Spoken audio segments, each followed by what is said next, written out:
Hello everyone and happy Sunday. It is Sunday today and Sundays are my favorite days of the week where I enjoy doing nothing basically. I don't even make my bed. I just like to have breakfast in bed and just, catch up on TV or shows that I usually watch during the week but don't really have time. So I do that. I can speak English today, but I do just that, and I also catch up on my readings because PhD life, as much as you want to enjoy your Sunday, there's always something looming, and in preparation for a meeting I have on Monday morning, I'm doing some readings already on Sunday. But yeah, I just do my readings here in bed, and today I loved it because I had such a long conversation with my flatmate, and we had breakfast also together in our kitchen, and we just had a good conversation. And also, she's the best. I'm the luckiest person ever.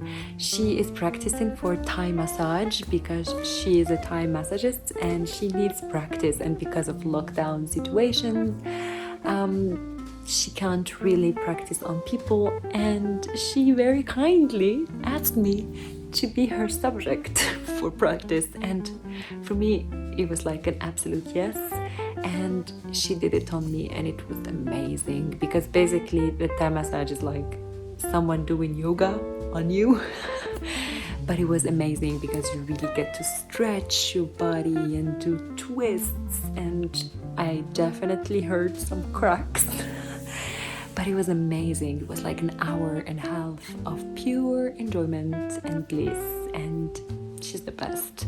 And I'm so lucky to have her practice on me. And that's what I'm reading now. I am reading this book. It's called Short Letter Long Farewell by Peter Handke. It's translated from German, and it's my first German translation, or my first book written by a German author. So that's fun. It's very short, and I would say I'm halfway through. Okay, not halfway yet, but I'm really enjoying it so much, and I will review it for you, of course. So happy Sunday, guys. Enjoy the day, enjoy time with your family, friends, loved ones, and take care of yourselves. Enjoy the little things, and yeah.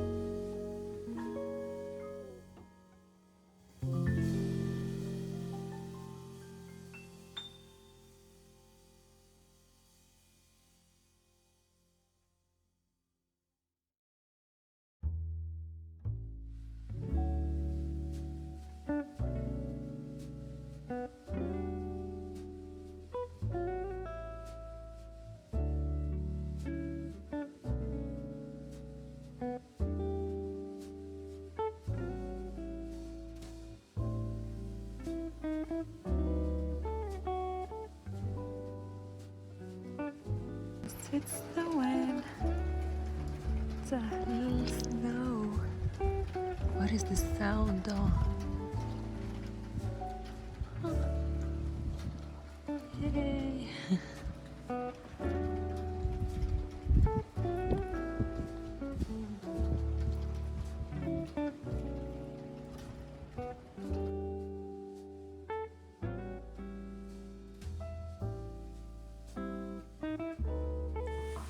Hi everyone, Sophia here, and welcome back to my YouTube channel.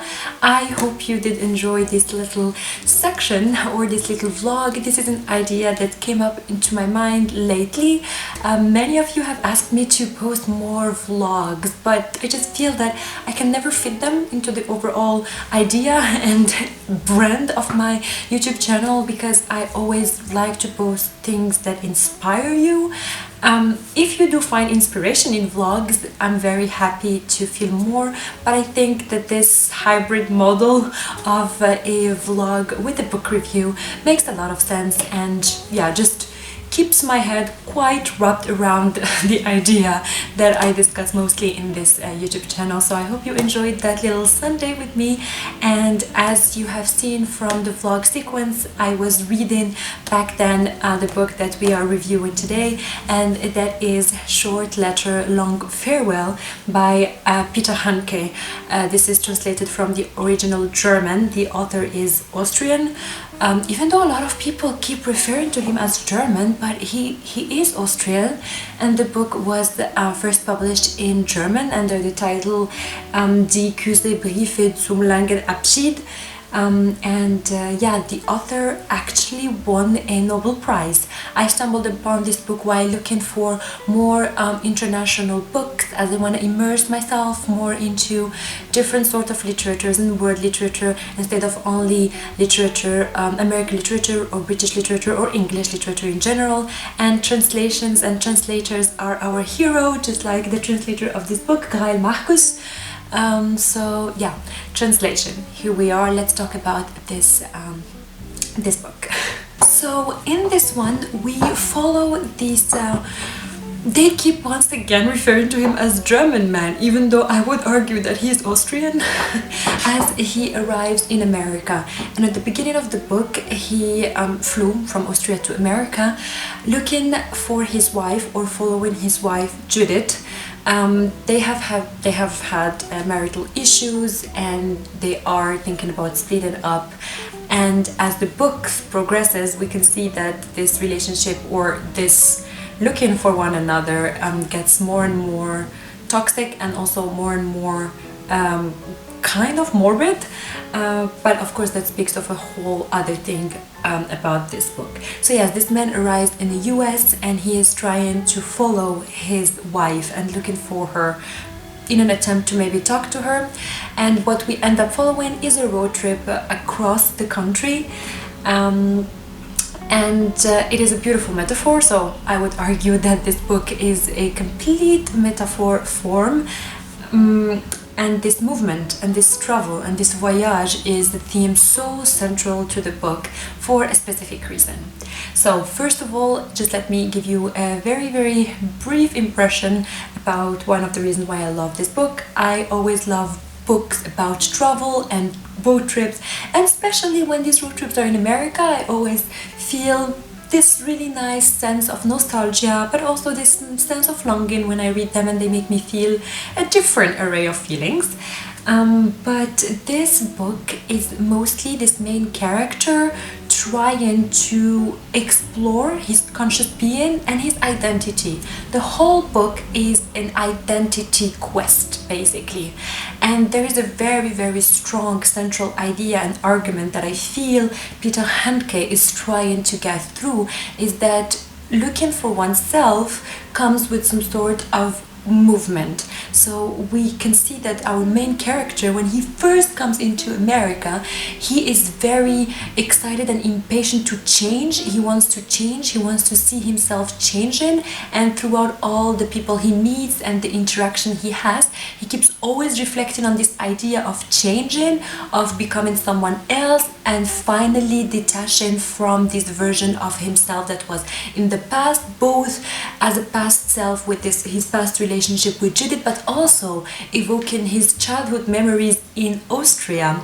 He mentions many times in the book that for him nature is not something good or special or poetic in any sense, because it reminds him of his childhood in Austria, which is a very nature intensive country, and for him it's mostly a remembrance of restrictions and childhood rules, and he doesn't want to have any association with that. So he wants to move on from this state, from those memories, and he just wants to go on and go on and go on.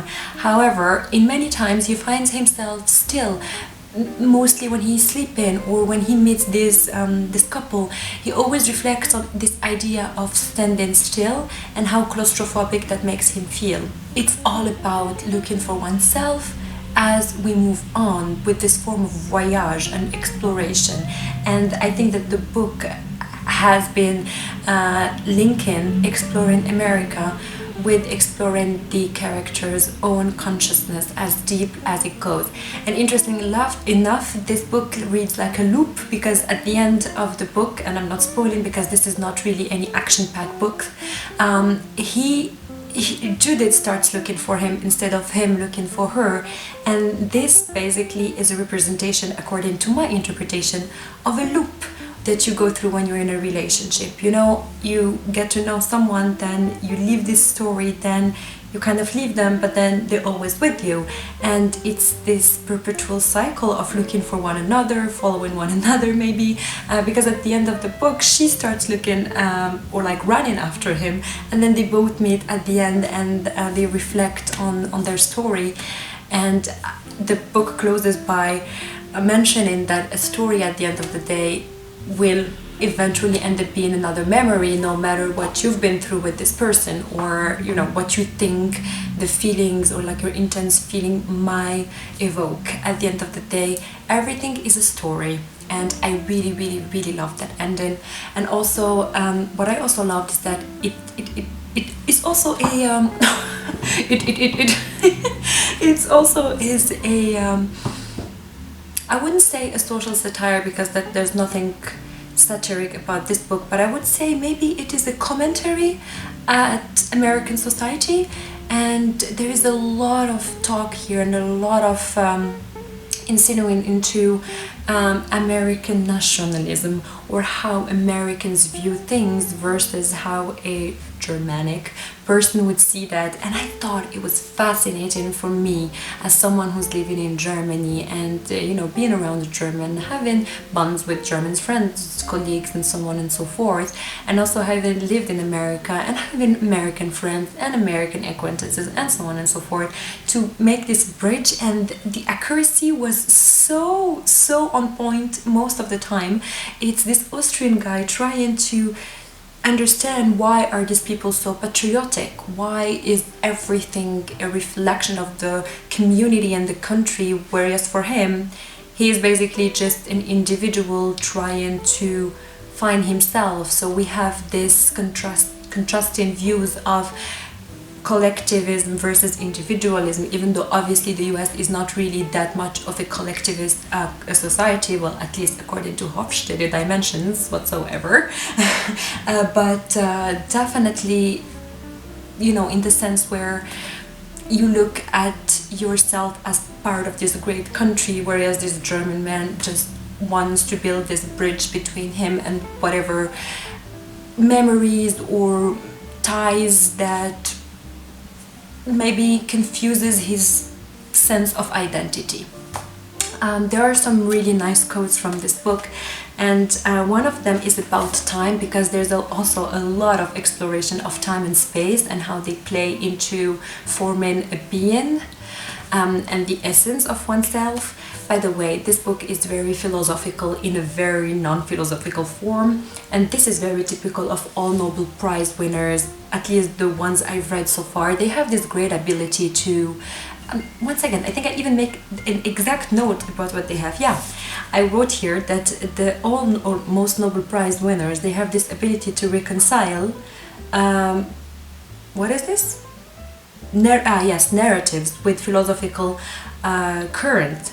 And philosophical thoughts around questions of being, existing, and being aware of oneself. And this is exactly what's being done here. I mean, of course, it's just this guy traveling around the US looking for his wife, but it's a lot of reflections. I have underlined so many pages. I have, oops, guilty, dog ear.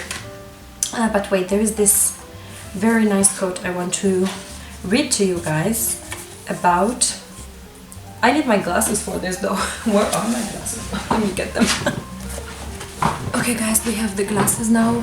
Now we can read. Wait. Oh, I just lost it. Oh yeah, here. Okay. There's so many quotes I underlined, but I'm not gonna go through them all, of course. Okay. But the brief... Okay, quote starts. But the brief appearance of my number had made me such a strong impression that I felt as if my number had really come up, not now, but at some other time. This other time was not the future or the past. It was in essence a time other than the time in which I ordinarily lived and thought forward and backward. I was filled with a sense of another time, in which there must be places different from my present place, in which everything must have a different meaning than in my present consciousness, in which feelings were different from present feelings, so that I, myself, at that very moment, was in the same state as the lifeless earth on the day when, for the first time, after thousands of years of rain, a raindrop fell that did not instantly evaporate. I love this quote. It's such a nice touch base with space and time. It's really good. There's another one that I really loved, also about perceptions and like spatial perceptions. It's about colors. He said, the woman, quote starts, the woman, she painted only the skies, could hardly be seen, but the man's hands shone yellow in the colorless darkness. It's a color that makes you remember, the man said. And the longer you look at it, the further back you remember, till you reach a point where you can't go any further. At that point, you can only stand there and dream.